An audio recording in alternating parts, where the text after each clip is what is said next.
Hi all, and welcome to another Lunch and Learn session. In today's session, we're going to go through how to bind data to a chart and get it working as expected. So what we're going to cover is, we covered this in a prior Lunch and Learn around data caching and how we can actually receive data in the app designer from a data stream. There were some different caching options. We're going to explore some of them today around charts specifically, and we're going to touch on a few of the charting items to make the configurations easier there as well. Some of the concepts we're going to touch on, some action agents connectors. We're going to also touch on cache all or per entity again. You will need access to the app designer. You're going to need access to the data stream designer. And you also need an idea of what type of data it is that you're looking to display. Skill level for this, we're still at beginner friendly and intermediate as well. If we move over into the actual app, what we covered here last time is, from a data stream perspective, how do we make the data available and visual on an app for something that we generated in a data stream. So previously in a data stream, we configured everything and we only had the one block. We can ignore this one for the moment. We can just move that down over there. So we were generating some data, rounding it, and then we were sending it to an app. If I open up the configuration for this, we've got the app designer settings. We have the cache amount per entity, and we have asset and asset number coming through in here as well. Now, typically, how you would actually configure this is you would set this to 1, and we want to cache it per entity. Our entity is going to be asset number, and we've got one asset number coming in the bottom there. If I apply that and save that, if I click the publish and we go into the live view, we can see the generate data, which is coming through from my event simulator, and we can see the send data to app down the bottom there as well. So all we've done is we've configured it to allow one record to come through, and that is significant. Now I'll explain why when we get to the chart configuration. We then have a different endpoint here pointing to the XMPro app. I'll come back to that. For now, we have a generate. We've got a calculated field just helping us clean up the data. We're just doing some rounding. The rounding helps us from the display here to make sure we don't have too many decimal points coming in. You can also round inside the app designer as well. And then we're sending the data to the app. So if I go to the design view of this particular app, at the top, we have the data source, which is bound to the live data, and that's how we're getting our information coming in for it. So the temperature is bound to the temperature, the vibration is bound to the vibration field, same with the reading number, and then just the asset number coming in here as well. So that's just bound to the data source, allows us to present the data. One key thing to remember is if I go to its properties here, and we open up the configuration for that XMPro, we've set its caching to 1. We've also told it to cache per entity, and we're using the asset number to do that with. Now what happens is if we go to the block section, under visualization, you'll find the chart. So let's drag the chart to the top. Let's just change the data. So we'll just say live telemetry. And Google help me spell there. And now we've got a base chart coming in.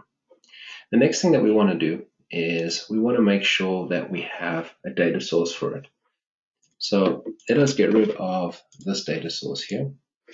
So currently we've only got one data source. It's the data source which is providing us information that we are displaying on this card on the top left. If I click the pencil, you'll see that it is bound to the send data to app in the Lunch and Learn area at the top here. So it is bound specifically to this endpoint here. What we're going to do is we're going to bind the chart to exactly the same endpoint, and we are going to see what does that actually do when we want to render that data on the other side in the actual app itself. So we click on the chart. Let's go to the block properties. You'll see that the data source will highlight and tell you that it hasn't been selected. If you click the drop down, we'll see live data come in there. As soon as we do that and we save, it'll drop the required field off. The next thing is we want to create a series. If you click the plus, it'll open up a section which is going to allow you to create a new series for charts. Charts need series so that you can attach the data to them, so you can see, for instance, temperature, drive in, non-drive in, or you want to see pressure and flow, or humidity and ambient temperature together. You may want to see a few different series on the same axis. That is what we're trying to add on the side over here. If I scroll down though, my x-axis is not going to allow me to select asset number, and it's not going to allow me to select timestamp. If I go into the y-axis will. However, what I'm looking to do is I'm looking to use the timestamp. If I go back in here, you'll see there is a timestamp field coming through. I want to use that timestamp field for my axis. To do that, you need to go to the axis, and you'll see the x-axis over here is set to numeric. We need to change that to a date time. And if we save those changes, and we now go down into the data section and click plus, you will see that we are now able to only select timestamp in the bottom. So we're going to select timestamp now. What I am also going to do is just update the color there. And we're just going to say this is temperature. There are a lot of other options in here. We won't be able to go through all of them around if you want to show the legend, different chart types. So what chart type are you looking to actually represent and visually show? If we scroll down, we have created the timestamp, we've bound that. We are now going to go for the temperature.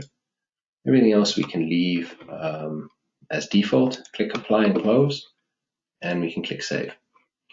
Now if we go back to our app and we refresh the app, you'll see we're still getting the live data coming through. We do have a chart on the right. The problem with the chart though is you'll notice we've only got one value coming through. The value is correct, it's the temperature value coming through here, but we're not actually getting a trend of data coming through. And this is typically how people will configure a chart the first time around. The reason for this is if you go into the data stream, it is because we are only caching one record per asset, which means the chart only has one record per asset that is actually able to visually display. So again, what we did in here is we used exactly the same data source that was bound to the top left. We just bound that to our chart. We created the series on that, and we used the x-axis for the time, we used the y-axis for the temperature. We're getting the correct values come through, but we're not actually getting a trend that we're interested in. So how do we fix this? So the first thing that we have to do is, you'll see we have a broadcast in this data stream. That allows me to have as many endpoints after the broadcast using the same payload of data for different things. So the first one is actually used here. The second one is we dragged on another XMPro agent. If I double click this one's configured a little different. This one has a cache size of 20. We're still caching per entity. However, if you scroll down, you'll notice here under the primary key, we are selecting timestamp as well as asset number as our primary key. And that's important when you're trying to bind data to a chart.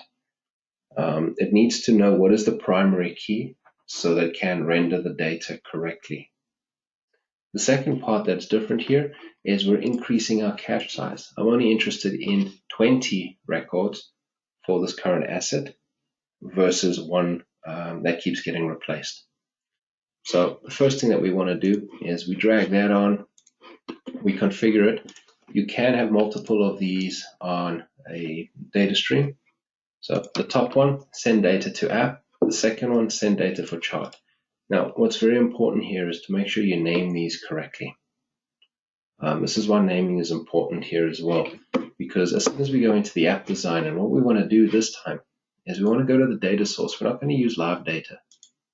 We're going to click the plus. We're going to create a new data source here. We're going to call this chart data. We're going to point this to a data stream. And in the data stream, we're going to go all the way down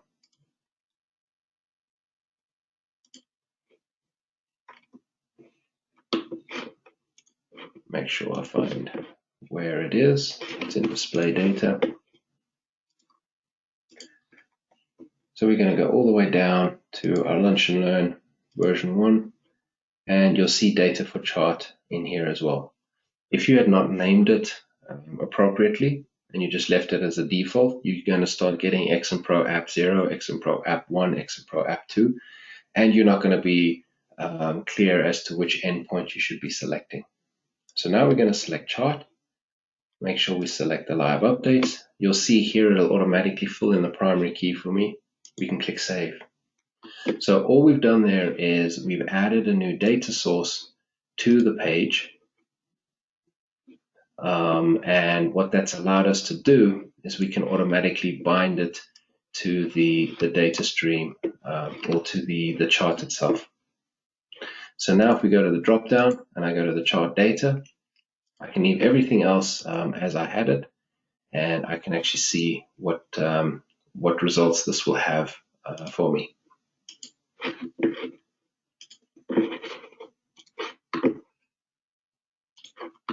If we go to that, let's just click the refresh.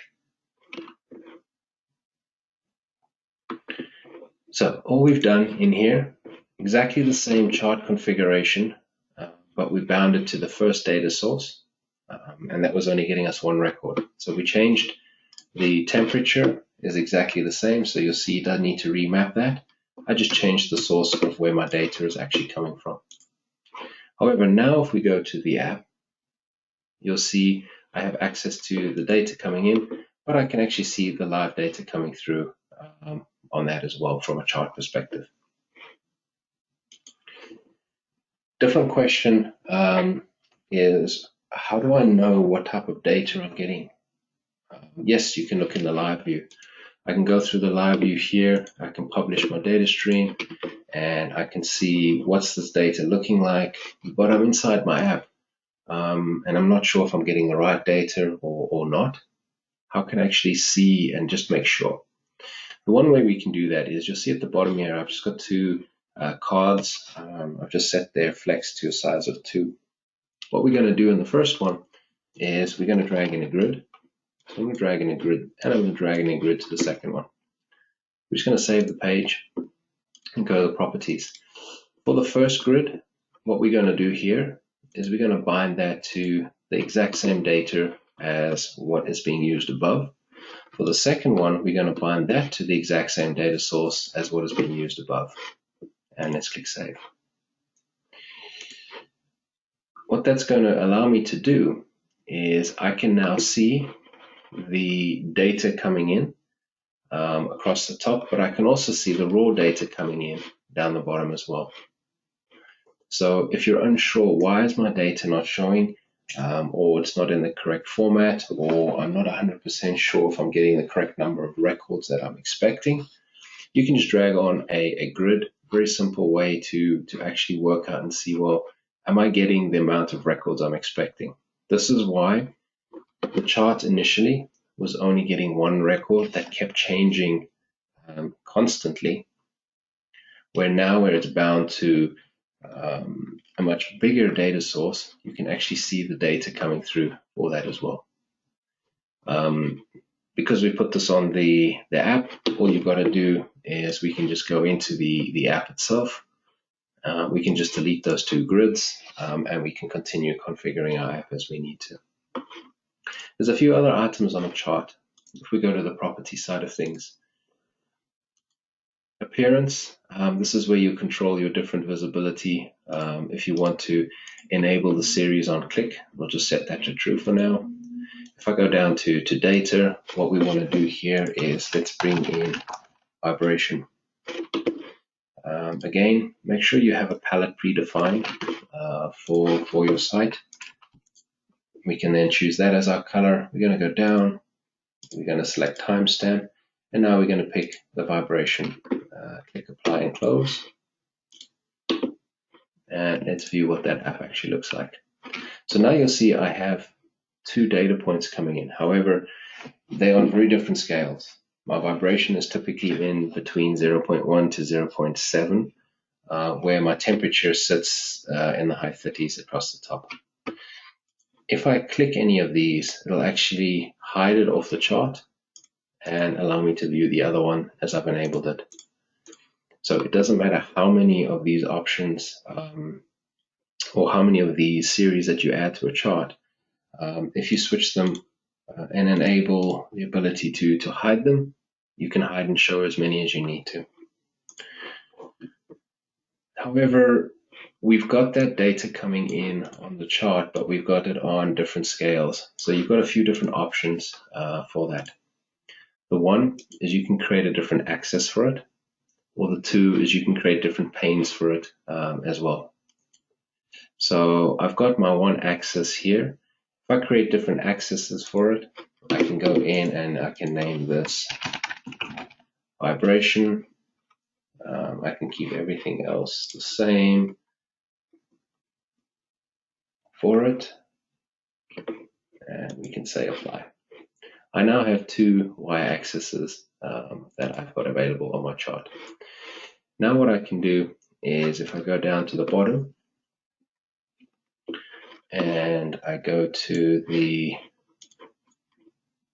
data section, I can go to my vibration and I can put my vibration on a different y-axis.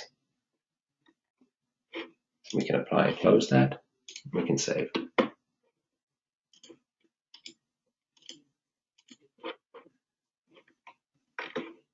All the other options we're going to leave as per normal. I don't need to change anything else in here. I can go into the vibration side over here. Display labels is fine. Range, start, position, that's what I'm looking for. I want its position to be on the right, and we can apply that. What I mean by position on the right is you can get the position coming through on the right, or you can get the position coming through on the left. However, when you start doing that, you start getting some flashing, etc. that happens. Both of the series here don't really belong with each other. So I want to put all the vibrations with each other. I want to put all the temperatures with each other. So another way of actually doing that instead of using the axis is to use different panes. So what you can do with that is I can actually start creating different panes for them. So if I go into my vibration, what I want to do here is I want to set it back to the default. And I'm actually going to create a new pane here, which is what I'm going to call vibration. We're going to apply and close, and we're going to save that as well. Now what that does is it'll create 2 panes for me. However, I need to actually assign. I forgot to assign that to the new pane that I created. So again, go into the properties. We'll go into the data section on vibration, and we will select the vibration pane down there. And let's have a look what that looks like. I've now got my data coming through on 2 very different panes, which will allow me to see both of them together if I really need to. One other item to note with charts is charts need a certain amount of space before they start removing certain visual elements. What I mean by that is you'll see I'm compressed for space here, which means we start losing some of the y-axis headings. You may lose some of your series if you move them to the bottom. So always make sure when you're configuring charts, you give them enough space for as much data as you're trying to present on the screen itself. For this example here, if I just keep it at 1, so I'm just going to go and delete the 1 series. We just want to keep it at temperature, and let's have a look at that. You'll see, even though I've only got 1 pane with data, it's going to show both panes. So again, if you're configuring your charts and you're not using certain things, remove them because you will be pressed for space in them. So we're going to go into the series here. We're going to go down to the pane. We're going to get rid of the vibration, and we are then going to be back where we started from, where I can see everything come through on my chart. So where we started from is it starts in the data stream where we're actually getting our data. So the first thing is on our agent, we had one cache and we were only binding it to the asset number for our primary key. If you were to bind this to a chart, you would only get one record come through constantly. Second record coming through over here, or second object rather, we change its cache size to 20. So I want 20 of the latest records always showing. Cache per entity means for as many entities that are coming through the data, each of them will have 20 records. So if I have 40 assets, each of those assets will have 20 records coming through for them. If I untick that and I was to save this, this means I would have 20 records irrespective of how many assets I have as well. So you need an idea of what is the shape of my data coming through, what do I want to do with it, and that will direct you as to which options to select here. So we're going to cache per entity, and then down the bottom here, the one difference is we are adding timestamp to the primary key, and we're still using our identifier as asset number. The next thing that we had to do is inside the app designer, we had to come in here and we had to add a new data source. We can't use the data source here because that is bound to the single cache. So we had to create a new one bound to the 20 cache in this instance. Even though the chart was bound to the first data source and configured, you can just rebind it because the data structure is exactly the same. There's nothing that you'll need to change from the actual configuration of the chart specifically. If you're unsure if the data is not matching what you're expecting, not sure, you can use the grid option down the bottom here, which will again allow you to see what is the raw data coming through right now versus what I'm actually displaying at the top, and is it in the shape that I'm expecting it. So I've got my timestamp down the bottom, I have my reading for my y-axis, etc. As always, if you have any questions, please put them in the chat. We'll collate those and answer them and send those answers out as well. Thank you for your time today and for attending another Lunch and Learn.